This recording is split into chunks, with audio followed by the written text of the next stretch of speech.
Et yop! Bonjour tout le monde. Je m'appelle Flip. Je suis le descendant d'une grande famille de sauterelles.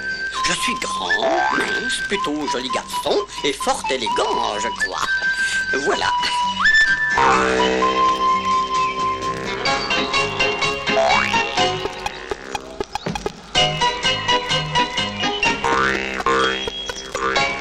Comme mon nom de famille l'indique, je passe mon temps à sauter. On dirait que j'ai avalé un ressort. Et yop! Et yop! Suivez-moi, les amis. Nous allons découvrir 1000 choses passionnantes sur la vie des insectes et tous ces mystères.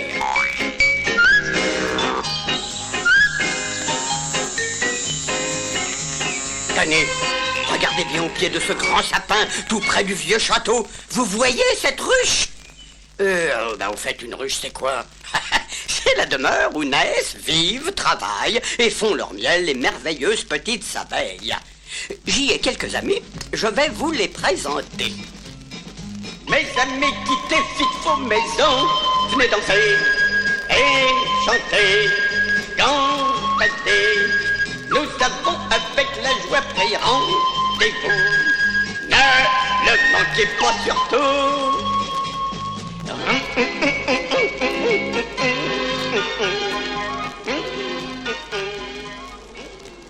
À voir toute l'agitation qui entoure la ruche, je pense que ce doit être le grand jour.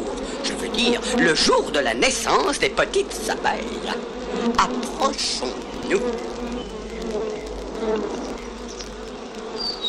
Vous voyez cette abeille qui accourt vers la ruche? C'est mademoiselle Cassandre.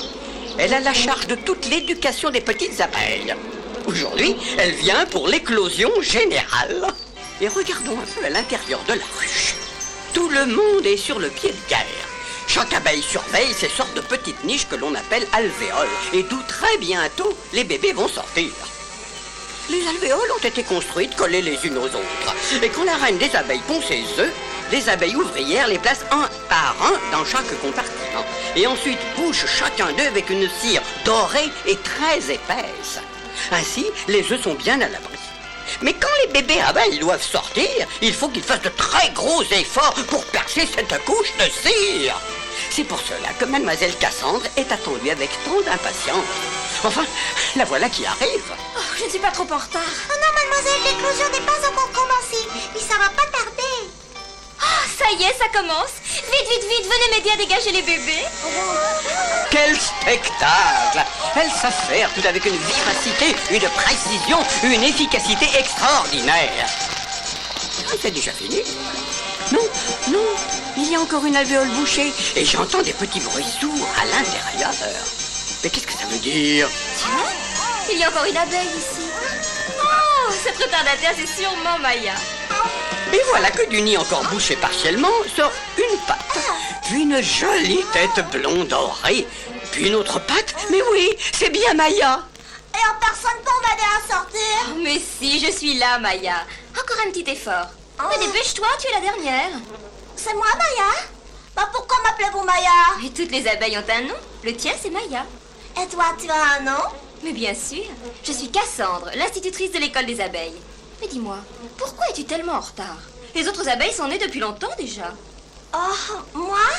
J'en faisais un joli rêve. Mais les abeilles ne doivent pas rêver, elles doivent travailler. Oh. Ah, c'est vrai, tu es toute petite et tu ne sais pas encore tout. Mais tu apprendras très vite. Elle était pourtant bien jolie, mon rêve. Maintenant, Maya, finis de rêver. Il va te falloir apprendre beaucoup de choses sur la vie des abeilles, mais pas tout de suite. Pourquoi? Oh, cette Maya est tout juste née, elle veut déjà tout connaître. Moi, je la trouve vraiment très curieuse. Elle veut connaître tous les secrets de la ruche qui est maintenant sa maison. Elle est émerveillée par tout ce qu'elle voit. Tout est si bien organisé dans ce petit monde. À chaque tournant, Maya découvre des allées qui s'enfoncent mystérieusement dans le cœur de la ruche. Tout est doré à cause du miel et de la cire. Et elle murmure comme pour elle-même. Bon, en attendant, je vais faire un petit tour. Cassandre se retourne car elle ne sent plus la présence de Maya. Et elle a raison. Maya a disparu.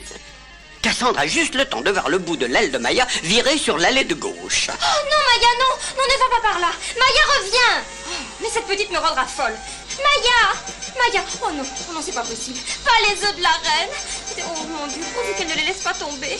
Oh, que c'est lourd ces œufs. Mais que fais-tu, Maya? Oh, eh bien, j'aide les abeilles à ranger les œufs dans les nids. Je travaille comme une grande. Oh Seigneur.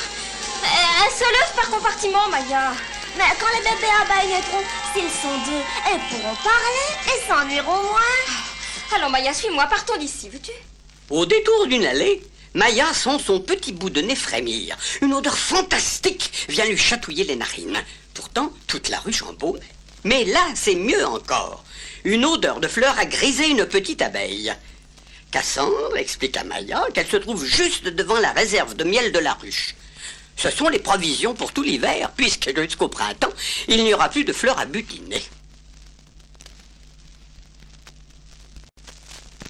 Maya découvre alors la gourmandise.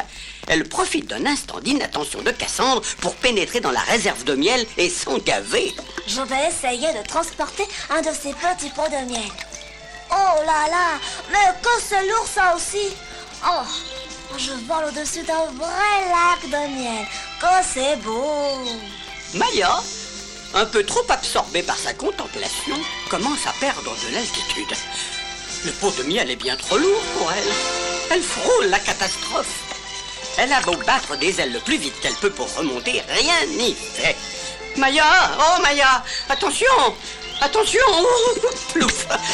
La voilà plongée dans le lac de miel. Au secours, je me noie, je me noie. Après de pénibles efforts, Maya réussit enfin à regagner la terre ferme. Mais ses ailes sont toutes engluées par le miel sucré. Elle n'arrive plus à les bouger. Mais elle se laisse aller à sa gourmandise en léchant soigneusement ses ailes et ses pattes. Maya, je suis désespérée. Tu es une abeille désobéissante, gourmande et imprudente. 3 défauts insupportables. Il faut te corriger. Mais c'est si bon le miel. Tant pis si ça colle. Oh, Maya, dépêchons-nous, c'est l'heure de la classe. Tu vas faire la connaissance de tes camarades. Bonjour, Madame Cassandre. Bonjour les enfants. Voici Maya. Maya, va t'asseoir près de Willy là-bas. Et surtout, soyez sages. Willy est un petit garçon abeille. Il est un peu plus âgé que Maya, puisqu'il redouble. Maya et lui commencent à parler à voix basse pour ne pas se faire remarquer. C'est toi, Willy? Ouais. Et toi, tu es bien la petite Maya? J'ai déjà entendu dire que tu es désobéissante. Tu sais, si tu continues, toi aussi tu redoubleras. Et ce serait dommage, on serait plus ensemble au prochain cours. Ah, c'est vrai. Je serai sage, enfin, j'essaierai. Je sens que nous allons devenir très amis tous les deux. Aujourd'hui, mes enfants, je vais vous parler des dangers qui menacent les abeilles. Et pour cela, je vais vous montrer quelques dessins de nos pires ennemis. Mademoiselle Cassandre déroule contre le tableau noir des affiches avec des dessins hideux. Toutes les petites abeilles tremblent de peur. Ça, c'est un frelon. C'est un ennemi mortel. Il est 10 fois plus gros que vous. Chut, calmez-vous et regardez encore. Ceci est une grenouille. Si vous volez trop près de la surface de l'eau, elle risque de vous happer avec sa langue. Et ceci est une araignée. Elle vous piège dans sa toile pour vous manger.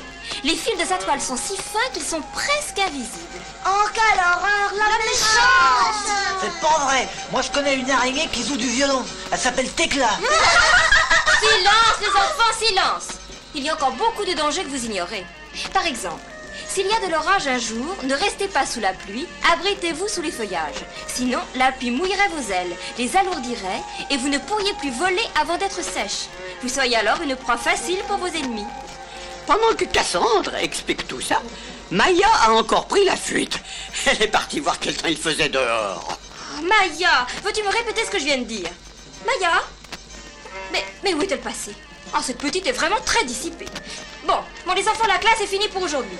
Willy, veux-tu essayer de trouver Maya? Tu connais toute la ruche. Allez, va la chercher, ramène-la ici. Mais où elle est passée cette petite peste?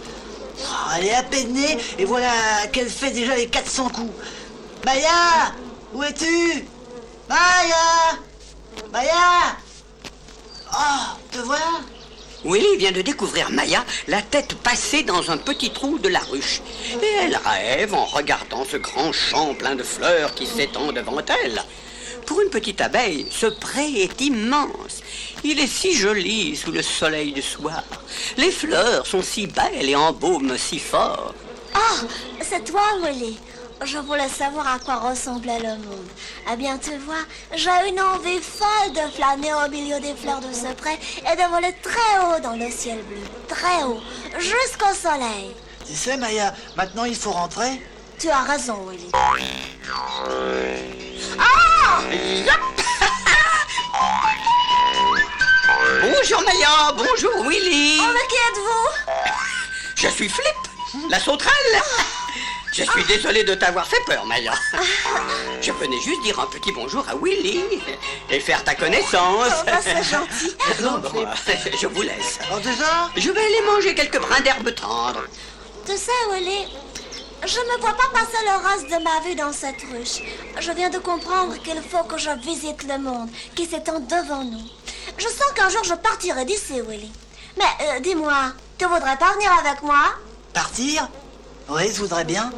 Mais tu sais, je sais pas très bien voler. Alors tu comprends, j'ai peur de n'être qu'un handicap pour toi. Ah, c'est bien, Willy. Allons nous coucher. Demain matin, tu mangeras beaucoup de boulettes de pollen et quand tu auras près des forces, tu verras que tu pourras voler. Et alors, nous partirons tous les deux. Tu vas bien?